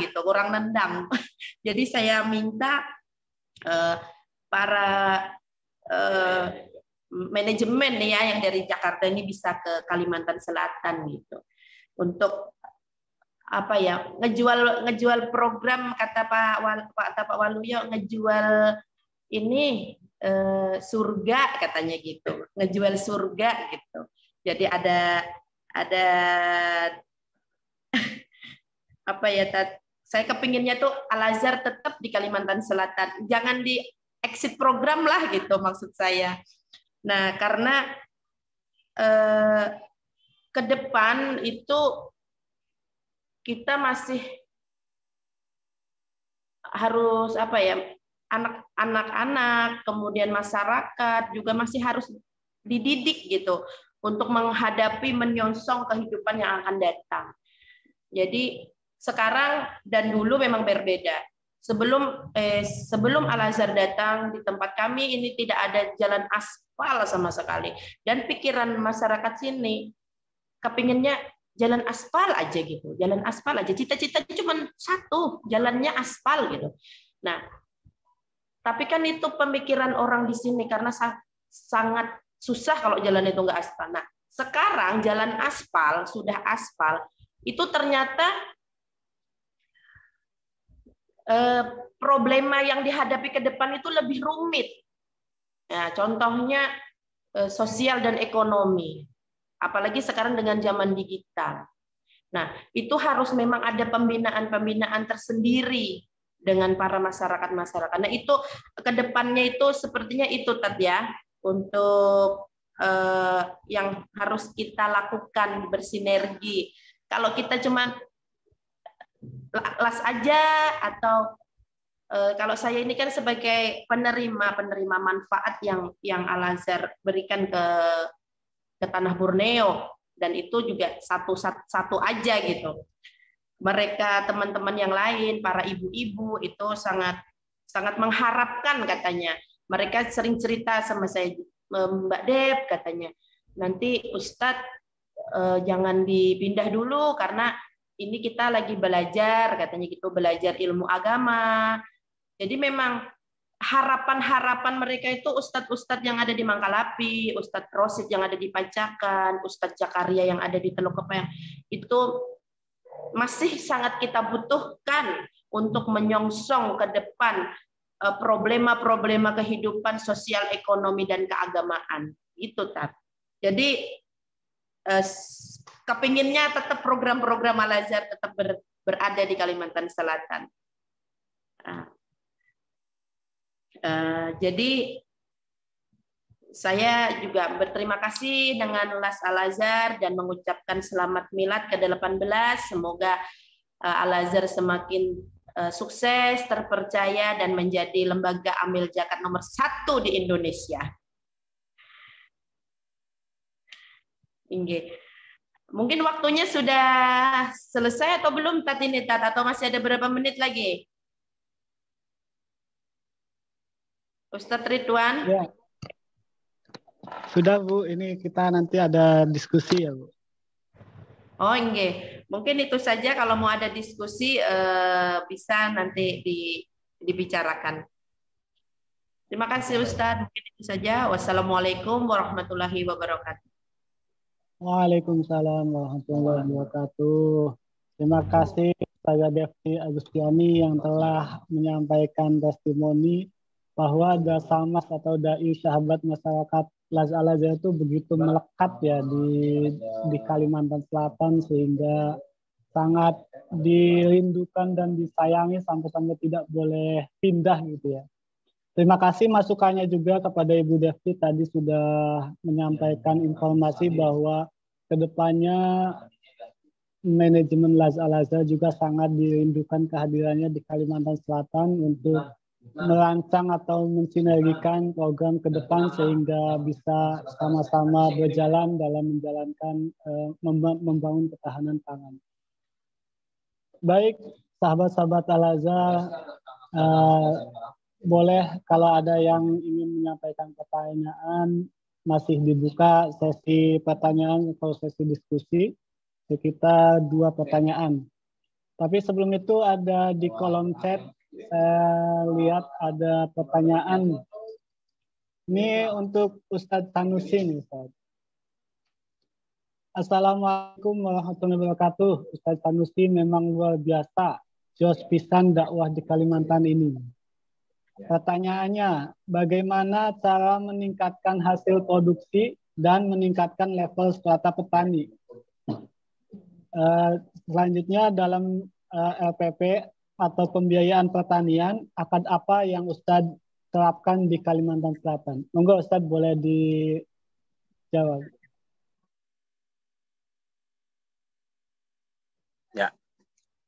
Baik, terima kasih atas pertanyaannya. Pertama-tama bukan jos ya, tapi sama-sama belajar. Ada yang lebih jos sebenarnya ya. Baik, pertanyaannya tadi bagaimana meningkatkan produktivitas petani ya. Kemudian dengan menggunakan RPP itu akan apa yang dilakukan? Ya nggak Ustadz? Karena saya tidak mencatat nih. Baik. Ya, betul Ustaz. Ya, baik begini ya. Yang kita lakukan di Kalimantan Selatan untuk meningkatkan produktivitas petani itu yang pertama kita lakukan edukasi kepada petani itu bagaimana cara menanam yang baik, merawat yang baik sesuai dengan yang seharusnya. Karena pada dasarnya begini, budaya lokal di Kalimantan Selatan itu menanam itu yang penting ditanam, ditinggalkan sudah. Kadang-kadang rumputnya banyak juga nggak dirumput, kemudian nggak dipupuk. Memang sih tanahnya subur ya, nggak dipupuk pun bagus. Tapi apalagi kalau dipupuk. Nah, jadi itu yang pertama. Perlakuannya kepada tanaman tersebut dari mulai jarak tanam, pemilihan bibit, kemudian cara perawatannya dengan menggunakan pupuknya. Artinya dari mulai awal sampai panen itu harus ada perlakuan khusus, kita edukasi seperti itu. Ya alhamdulillah hasilnya itu bisa meningkat 50% karena beda sama yang dirawat dengan yang nggak dirawat. Seperti kita punya ayam nggak dikasih makan, terus bandingkan dengan ayam yang dikasih makan, otomatis bobotnya berbeda, besarnya juga berbeda. Nah seperti itu yang kita lakukan.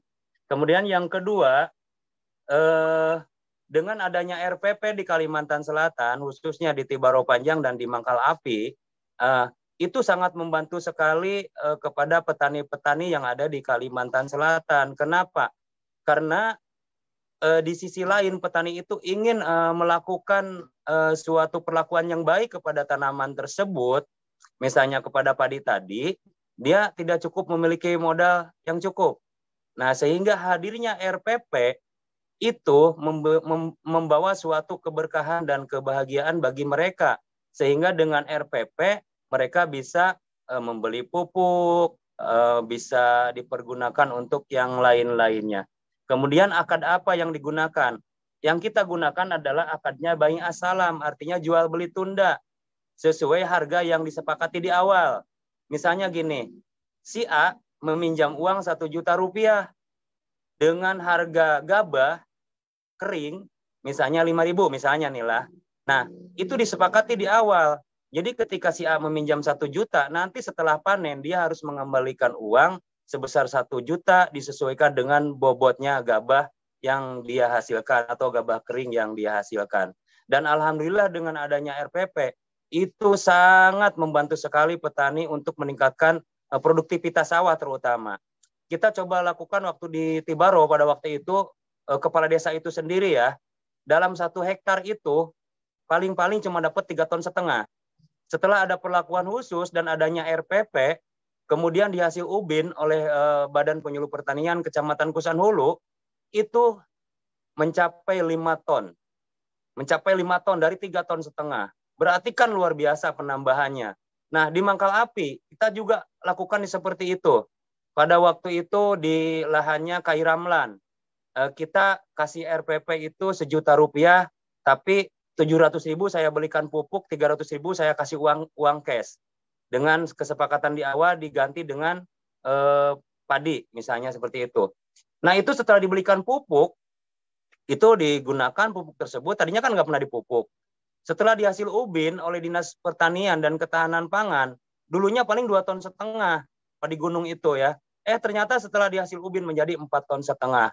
Ini luar biasa, bisa sampai 100% naiknya. Nah, mungkin itu yang kita lakukan di Kalimantan Selatan untuk meningkatkan produktivitas pertanian kita dengan cara tentu saja melakukan perawatan ya, mulai awal dari pemilihan bibit, jarak tanam, perawatan hingga panen dan pasca panen. Mungkin itu Ustadz jawabannya. Baik, terima kasih Ustaz Samisti. Cukup ini ya, kita jawab tadi pertanyaan dari Ustaz Agus yang ada di kolom chat, bahwa memang yang pertama adalah edukasi. Edukasi itu baik itu cara penanaman atau bibit yang digunakan, yang tadinya hanya 3 ton 1 hektar, bahkan bisa mencapai 5 ton per hektar. Dan juga RTP itu adalah rumah pembiayaan pertanian yang Al-Azhar gulirkan kepada petani dengan menggunakan akad salam ya tadi. Ya. Baik, sahabat-sahabat Al-Azhar, kami informasikan juga mungkin masih atau ada pertanyaan satu kali lagi atau satu orang lagi penanya, kami masih berikan kesempatan sebelum nanti kita tutup. Untuk mendukung kegiatan atau program pemberdayaan masyarakat desa yang ada di Kalimantan Selatan, sahabat-sahabat Al-Azhar boleh scan di sebelah pojok kiri bawah untuk donasi dalam membantu ketahanan pangan di Kalimantan Selatan. Sudah tidak ada ya? Kami informasikan juga bagi sahabat-sahabat Al-Azhar yang menginginkan atau membutuhkan sertifikat, boleh diisi Google Form yang ada di kolom chat untuk nantinya dibuatkan sertifikat dalam agenda seminar atau webinar kali ini. Ya, karena keterbatasan waktu ini, Ustaz, kalau panitia mengasih waktu atau menganggarkan waktu 1,5 jam ya, ternyata kalau kita diskusi di Kalimantan itu nggak cukup 1,5 jam. Ini harus ada, iya, harus ada 2 jam atau sesi-sesi berikutnya, Ustaz. Namun terima kasih Ustaz telah menyampaikan kisah pemberdayaannya di Kalimantan Selatan. Ada beberapa hal yang menarik yang saya catat. Yang pertama, awal masuk tahun 2015 itu bahwa padi itu di sana sebagai barang pusaka ya. Kenapa barang pusaka? Karena orang itu nggak ada yang nanam. Meskipun harta atau meskipun orangnya mewah atau hidupnya berkecukupan, tapi dari segi edukasi sumber daya manusianya masih sangat rendah. Sehingga lahan atau ladang yang begitu luasnya tidak bisa dikelola dengan baik. Setelah hadirnya Al-Azhar di Kalimantan Selatan melalui pemberdayaan, itu tercatat kalau tadi Ustaz Sanusi menyampaikan sekarang ada 10 kelompok yang dibina di 7 desa, lokasi, dan 2 kecamatan yang berada di Kabupaten Tanah Bumbu, Kalimantan Selatan. Terima kasih juga kepada Ustaz Defti yang telah menyampaikan testimoni dan hasil pendampingan Al-Azhar yang terus diharapkan oleh masyarakat Kalimantan Selatan dalam meningkatkan produktivitas atau ketahanan pangan di Kalimantan Selatan. Untuk itu, karena keterbatasan waktu dan sebagainya, kami tutup webinar kali ini dengan mengucap hamdalah bersama-sama. Alhamdulillahirrahmanirrahim. Sebelum ditutup, boleh Mas Salman kita foto bareng. Bagi sahabat-sahabat Al-Azhar boleh di on cam ya, biar kelihatan wajah ganteng-ganteng dan cantik. Oke, baik. Ini ada sebentar. Ada 2 shift ya. Boleh yang masih ditutup videonya boleh dibuka dulu. Kita akan melakukan sesi foto bersama. Ada 2 layar ya. Nanti kita 2 kali. Oke, baik. Kita mulai ya. Boleh, silakan siapa lagi yang ingin buka. Sip, oke baik ya. 1, 2, 3. Sekali lagi. 1, 2, 3. Oke, baik, sudah. Terima kasih Mas Salman telah mengambil dokumentasi. Baik, sahabat-sahabat Al-Azhar, alhamdulillah tak terasa waktu begitu cepat berjalan. Kita telah di penghujung acara. Saya Muhammad Ridwan selaku moderator, mohon maaf apabila ada kesalahan dalam penyampaian, baik disengaja maupun tidak disengaja. Hadanallahu habibakum ajma'in. Assalamualaikum warahmatullahi wabarakatuh. Waalaikumsalam warahmatullahi wabarakatuh.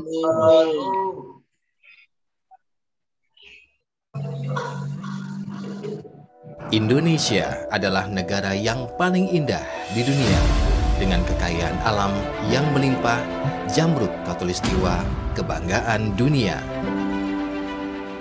Meski negara kaya, angka kemiskinan Ibu Pertiwi masih tinggi, sebanyak 9,54% dan 26,16 juta orang masih hidup dalam kemiskinan dan sebagian besar berada di pedesaan.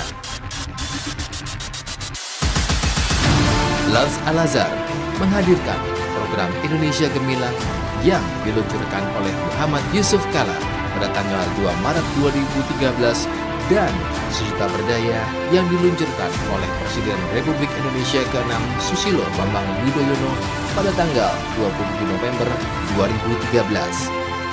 Program ini memberdayakan masyarakat desa secara komprehensif, terukur, dan berkelanjutan pada 4 sektor, yakni kesehatan, pendidikan, ekonomi, dan keagamaan. 9 tahun membangun keberdayaan bagi masyarakat, Indonesia Gemilang berhasil mendapat penghargaan sebagai program pendayagunaan terbaik dalam Basnas Award tahun 2018 dan 2022.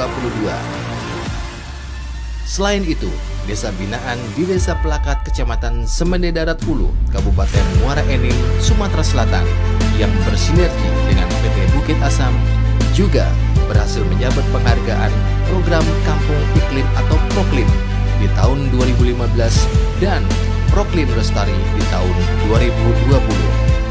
Indonesia Gemilang juga turut berkontribusi membantu peran pemerintah dalam mewujudkan Sustainable Development Goals atau SDGs, khususnya pada bidang tanpa kemiskinan, tanpa kelaparan, pendidikan berkualitas, kesetaraan gender, pekerjaan layak, dan pertumbuhan ekonomi, berkurangnya kesenjangan, serta konsumsi dan produksi yang bertanggung jawab.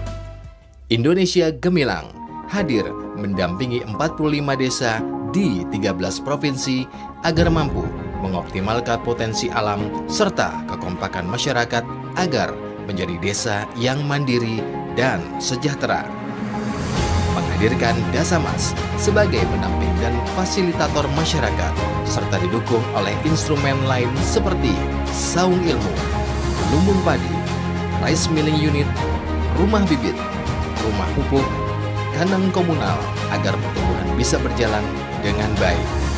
Indonesia Gemilang juga sudah menjadi model program pemberdayaan ekonomi berbasis dana sosial Islam dan direplikasi oleh Bank Indonesia dengan nama Desa Berdikari, Kementerian Agama Republik Indonesia dengan nama Kampung Zakat, YBM PLN dengan nama Desa Cahaya, Mandiri Amal Insani dengan nama Desa Mandiri, dan bersama Basma Pertamina dengan nama Desa Energi. Kebahagiaan dan keberdayaan yang dirasakan masyarakat desa membuat kami percaya bahwa dengan semangat kebersamaan dan tekad yang kuat, kita bisa membantu banyak orang untuk mewujudkan mimpinya demi kehidupan dan masa depan yang lebih baik. Bersama Indonesia Gemilang, bersama kita bangun Indonesia dari desa.